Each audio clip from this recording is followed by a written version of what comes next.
Good morning. Today we're learning Maseches Nedarim Daf Pei Beis, and we're starting 2 lines from the bottom of Pei Aleph Amud Beis.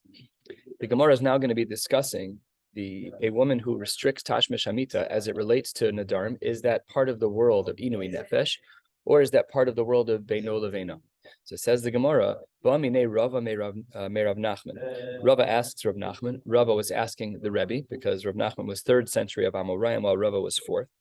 Tashmish Hamita, the Rabbanan, according to the Rabbanan, is that Inui Nefeshu o Dvarim Shebeino Levena. Is a woman restricting Tashmish Hamita in the form of a neder considered Inui Nefesh? Or no, rather, is it Beino Levena? Is it something that's interpersonal? Amar Le, so Rav Nachman says back to Rav Tani Tuha. We've already learned this because we have a Mari Makom, and it says here in the sources that this is located on Daf Pei Dalet as well as on Daf Tzadi, so we'll see it in a little bit. Unatula min haYehudim. She says, I am going to be removed from the Jews. Just take a look right above where we are at the Mefarish. The Mefarish here writes, Dibra Hamaskal haOmeres Natula ani min haYehudim. Muderes ani, she says about herself that she restricts herself, mehem, from them, from Jews, mitashmish, shelo yehane shum Yehudi mimena, that no one can have Tashmish Hamita with her. So says the Gemara, we already have a Mari Makom like that. And as we turn to the top of Pei Beis Amud Aleph, what do we see? Yafer Chelko Umeshamashto. He is among the Jews, and he can withdraw, he can be Mayfair, his restriction from her as a husband, he can be Mayfair, no problem. But Utehei Netula min haYehudim, but otherwise, for all of the other men in the Jewish world, they'd be restricted from her. Now, that means if she gets divorced, does the husband dies? Something like, well, you can't sleep with 2 people while you're married as a woman. Yeah, it has to be in the future, exactly. If you look at the Mefarish, she says exactly what you just said. The Mefarish, when she gets divorced, she's usher to everybody. So the Gemara takes this Mari Makom and says as follows: If you want to say that when she makes a neder of no tashmish hamita, that is begeder inui nefesh, so then amai tehena tula min haYehudim. If it's begeder inui nefesh, we've learned already that a woman who makes a neder and it's inui nefesh, if he's made for that neder, he undoes it for the whole world, not just for himself. When we say beino levena, he can only undo what relates to him. But if it's something that's inui nefesh, so then ladina, the way that it would work out is that the whole world, if it's inui nefesh, then he would exempt the whole world from it. So obviously we see over here, shma mina, dvarim shebeino levena havya. And the Gemara says that's not a raya. The neder of that a woman makes of no tashmish hamita is not necessarily beino levena, because the Rabbanan tibaylach.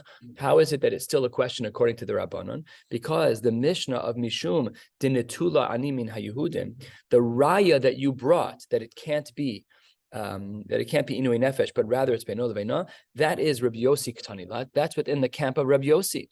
How do we know that? To Amar Rav Huna, Kule Pirkin Rabbi Yossi here. Rabbi Yossi.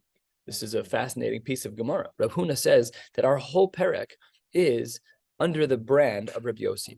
Mimai, how do we know this? Because if we were to look back at our Mishnah at the beginning of the perek, the Mishnah writes, Kevan Dektani Rabbi Yossi Omer Ein Elu Nidrei Inui Nefesh. After the Rabbanan quoted their Shita of Im Erchatz V'im Lo Erchatz, Im Eskashet V'im Lo Eskashet. After quoting that, Rabbi Yossi says, no, that's not correct.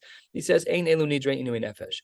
And then a little bit later, Lama Le Sulamis. Now, why then do we need at the very close of the Mishnah, at the open of the perek, Tareza Yafer Divrei Rabbi Yossi? We look back on Ayin Tes, we'll see that at the end of the Mishnah, Ayin Tes Amud Beis, those are the last words of the Mishnah. We already said that this is Rabbi Yossi. So we said Amar Rabbi Yossi on the top of Ayin Tes Amud Beis, and at the end of the Mishnah, 5 lines later, it says, Sediv Rabbi Yossi. So we see that there's extra language here. And therefore, the Gemara says on Pei Beis Amud Aleph, halfway down, Shema Mina, Bikan Ve'elech Rabbi Yossi. And because we just undid this Mari Makom, we therefore don't have an answer to our question. Let's repeat the question, even though it's answerless. The question was, if a woman makes a neder restricting tashmish hamita in the form of a neder, is that inui nefesh, or is that beino levena? And the Gemara does not provide us with an answer at all.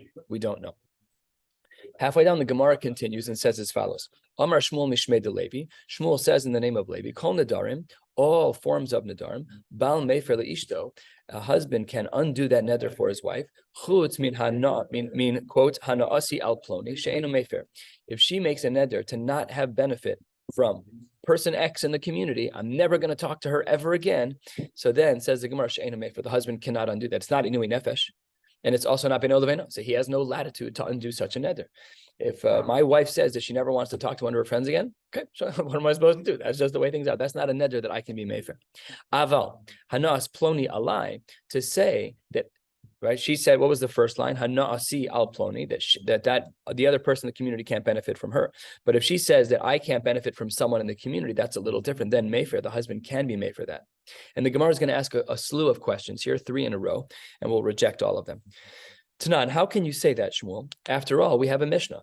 If a woman says, Peiros Medina Zu Alai, that she says that she's never going to benefit from the fruits of a particular locale, Yavi Lami Medina Acheres, there you're not allowed to be Mayfair because you could just get fruits from another city, another location. She says, I'm never shopping at Jewel. Big deal. Go shop at another store. It's not, that neder cannot be mufar. So what do we see from here? We see over here that afara is not allowed. Yet in the statement of Shmuel, it says, Hana'as Ploni Alai Mayfair. So the Gemara says, Amrav Yosef de Ka'amra Shetavi. No, what we're talking about is where he's only talking about from him. That she says, I'm not going to shop at that store if you go shopping at that store. But she can go shopping at the store. Her friends can. You can use Instacart. You can use another. That's fine, no problem. So therefore, no raya from there. Let's try again. 8 lines from the bottom. Toshma. Peiros chenveni ze'alai ein yochel hafer. If she says, I'm never going to shop at this particular store, so the Gemara says, ein yochel hafer, you're not allowed to restrict. Why? So that is the same question as the previous Mari Makom, where we saw that there was hafara. The Gemara says, "Hachanami de ka'amra shetavi ata." We're only talking about him. We're not talking about a broad statement of never benefiting ever. We're only saying that he's the one who's going to go shopping. So then that's not a proof that it's ein yachal hafer because it's only him. But she can have other ways of shopping. The Gemara says, wait 1 second. We saw in our Mishnah, Lo hayasa parnasaso elami menu. If his parnasa was going to be ruined by her decision of making that neder, harei ze yafer. Because his parnasa is involved, so then he's allowed to be mefer. Now, it says the Gemara, 4 lines from the bottom, if you say that this is a case where he is the one that's doing the bringing, amay yafer, then under those circumstances, there should be no hafara. And that doesn't make sense because all the previous answers said, well, no, we're talking about a case shetaviata where you are the one who's going to bring it, but because there could have been a workaround, so then einu yachal hafer. Yet over here we see that there's hafara. Ella says the Gemara, mideseifa de lo maisi bal have, because the last case in this Mishnah of lo haya parnas aisa parnasas mimenu, that was a case where the husband was not involved and her neder was allowed to be mayfair. Reisha de kamaisahi, or then in the beginning as well, we're talking about her and not about the husband. And therefore, our question comes right back to the 4, which is, how do we understand the sheet of Shmuel? We had asked a couple of questions over here and answered with the response of Shetavi that the husband should be the one to bring them. But we're rejecting that now. And what we're saying is that those answers didn't work out.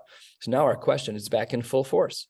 And the Gemara says on the bottom line, Ela Reisha, in regards to the Reisha of the Mishnah, where it says, Ein Yachol Hafer, that is Udekamaisihi. That is where she is the one who is going to go to the store.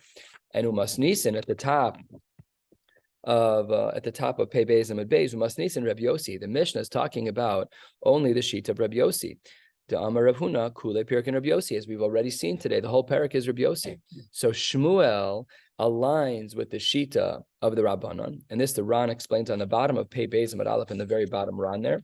We can take a quick look at that Ran on Pei Beis and Aleph at the bottom Ran. Dibur Hamaskil El Reisha In Yochol Hafer Udekamai. So he says the Gemara Klomar. In Vadai Kushta Kamers, the Reisha Metukma Bisha Asra Alav Peirosov Shel Oso Chenveni, that what's happening in the Reisha is that there's an Isser on the store owner. She cannot benefit. And Afiluk Shetevi even with her. Umi lo kasha l'Shmuel. Why is it that Shmuel's statement doesn't conflict with the Brisa? Because according to Shmuel, demas nisan kula Reb Yossi ula Reb Yossi ein inachanamid ein yochel hafer mishum nidrei inui nefesh. Shmuel damar mefer stama ve'afilu mishum inui nefesh mashma kerabanan. So therefore, Shmuel had a question that was posed against him, but Shmuel's a Rabbanan guy, and the question of Reb Yossi cannot be asked upon him. So says the Gemara, turning, we're back on the top of Pei Beis and Beis. Umay ein yochel hafer. What then does it mean in the Brisa when it says ein yochel hafer mishum inui nefesh? Because there is no inui nefesh in that case, and that's why he's not allowed to. That's why he's not allowed to undo the neder. Aval mefer nedarim shebeino lebeino, but he is allowed to be mefer a neder that is between him and her. One last quick case, and then we'll stop for the day. We're going to be stopping 2 lines from the bottom by the word esvei. Says the Gemara, Amar Rav Yehuda Mar Shmuel, Nadra mishteki karos. Let's say you walk over to the counter on Friday afternoon, you see 2 beautiful loaves of challah, and you make a neder. and you say you're not going to benefit from either of them. So says the Gemara, be'achas mis'aneh, u'be'achas ein mis'aneh. One of them falls under the category of inui, and one of them does not. Here we have a machlokes between the Ran and the Mefaresh as to what this means. Take a look at the Mefaresh, 3 lines from the top. Be'achas mis'aneh u'be'achas ein mis'aneh, shim lo tochal ha'achas tehei re'eva, ve'ika inui, v'im tochal ha'achas tehei svia, v'shuvein tzricha l'shniya. So he says, one of them, once you eat the first one, you won't have any desire for the second one. So the way you relate to each of those pieces of challah is going to be different. But the Ran at the in the very middle of the page, 5 lines into the wide line, says they were different challahs. The Ran says at the end of the line, in the middle of the page, 5 lines into the wide lines, he says, "Ba'achas misane, she pas nakia." One of the challahs is a very tasty challah, and to not eat that challah is very hard. The achas men ein misane mibnei shehi pas kiber. It's very coarse bread. It's not even tasty. They have a machlokes how to understand this Gemara. 5 lines down in the Gemara says mitoch shehu mefer lemisane mefer l'she'ein misane. So according to the first approach of Rabbi Yehuda Mar Shmuel, he says that if you can be mefer on one of them because it's inui nefesh, then you can be mefer on both pieces of challah. For Rabbi Asiyam or Rabbi Yochanan says no, that's not correct. Mefer lemisane ve'ein mefer l'she'ein misane. He can only be mefer one of those 2 challahs, but not both. V'ika da'amrei, one more version of this Gemara. Ba'amine Rav Asim Rav Yochanan nadru mishnei kikaros. What if a person makes a neder from 2 pieces of bread? Ve'achas misnan ana ve'achas ein misana. One of which is considered affliction for him, and one of them is not considered affliction for him. Mahu, what's the din? Amar le. So Rav Yochanan responded, mefer lemisana ve'ein mefer l'she'ein misana. He can only do afara on one of them. He cannot do afara on both. Only for the one that's inui for him. On that one he's allowed to be mefer because it's inui nefesh, and you can be mefer on inui nefesh. Mashe'en came for the piece of challah that's not misana, either because you're already full, or because, as the Ran said, because it wasn't high quality. That's ve'ein mefer l'she'ein misana. There you cannot change the neder. We'll stop right here for the rest of the week. Monday, Tuesday, Wednesday, Thursday. The shiurim will be posted throughout the mornings. And that will include Shabbos' blot. And then Sunday morning, I'll post one more. We're back in person on Monday night. Wishing you all a beautiful week.